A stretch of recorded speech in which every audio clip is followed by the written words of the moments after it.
Hello, and welcome to another read aloud from the Winooski Memorial Library's remote library lair.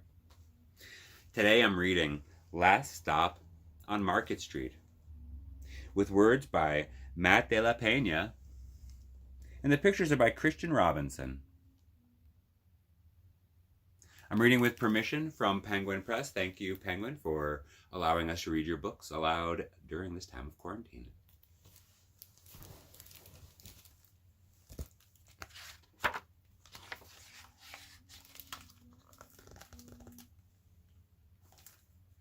CJ pushed through the church doors, skipped down the steps.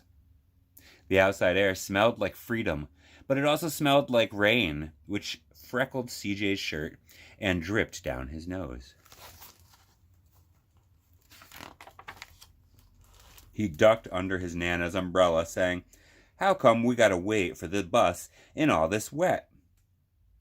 "Trees get thirsty too," his Nana told him. "Don't you see that big one drinking through the straw?" CJ looked for a long time, but never saw a straw.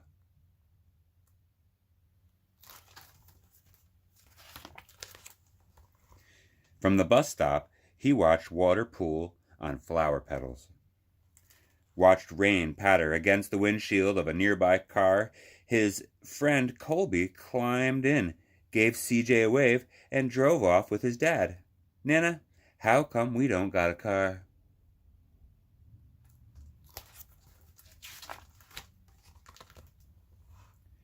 "Boy, what do we need a car for?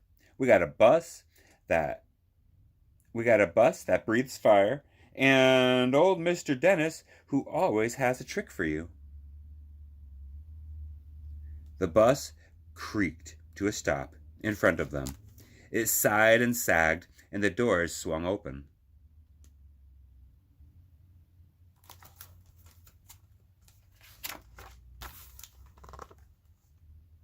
"What's that I see?" Mr. Dennis asked. He pulled a coin from behind CJ's ear, placed it in his palm. Nana laughed, her deep laugh, and pushed CJ along.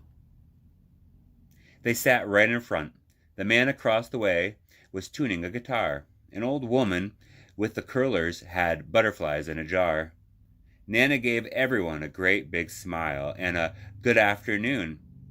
She made sure CJ did the same.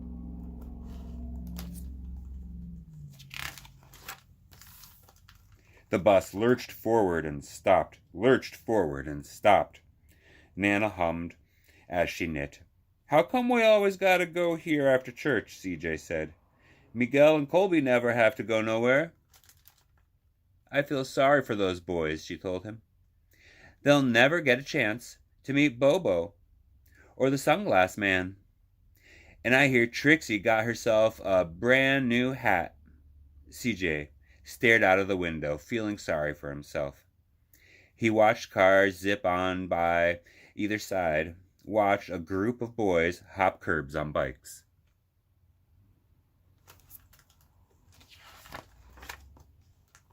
A man climbed aboard with a spotted dog. CJ gave up his seat. "How come that man can't see?" "Boy, what do you know about seeing?" Nana told him. "Some people watch the world with their ears."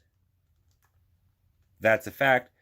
Their noses, too," the man said, sniffing at the air. "That's a mighty fine perfume you're wearing today, ma'am." Nana squeezed the man's hand and laughed her deep laugh.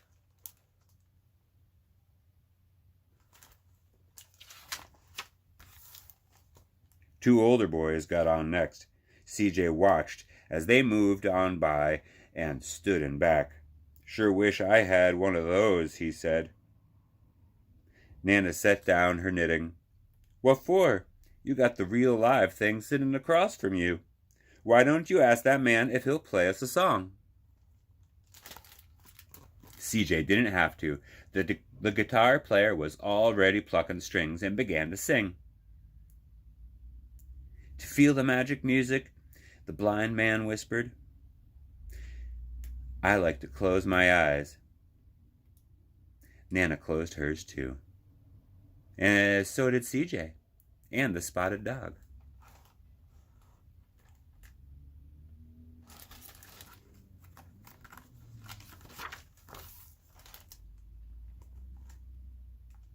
And in the darkness, the rhythm lifted CJ out of the bus, out of the busy city.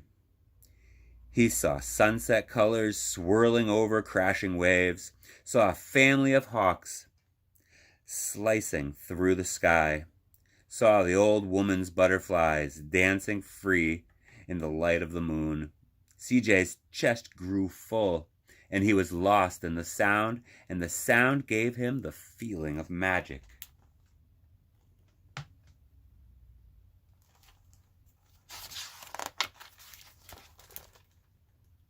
The song ended, and CJ opened his eyes. Everyone on the bus clapped, even the boys in the back. Nana glanced at the coin in CJ's palm. CJ dropped it in the man's hat. "Last stop on Market Street," Mr. Dennis called.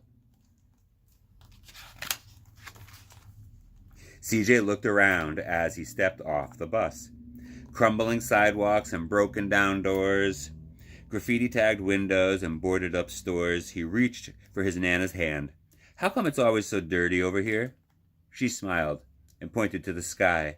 "Sometimes, when you're surrounded by dirt, CJ, you're a better witness for what is beautiful."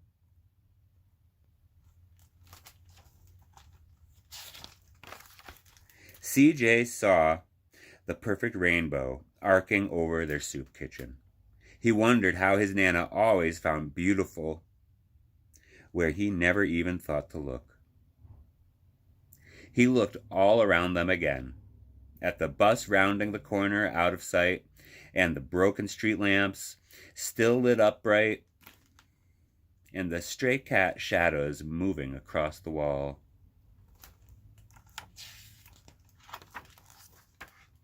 When he spotted their family's faces in the window, he said, "I'm glad we came."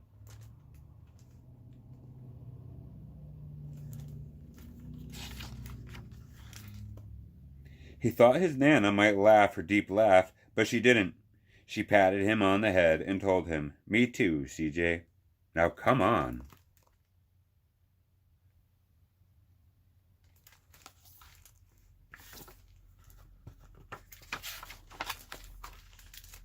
And that's the end of our story. How nice of CJ and his Nana to go down to the soup kitchen and serve some soup to their friends. Hope you enjoyed the story. I hope you come again another time for another read aloud from my remote lair or maybe somewhere else.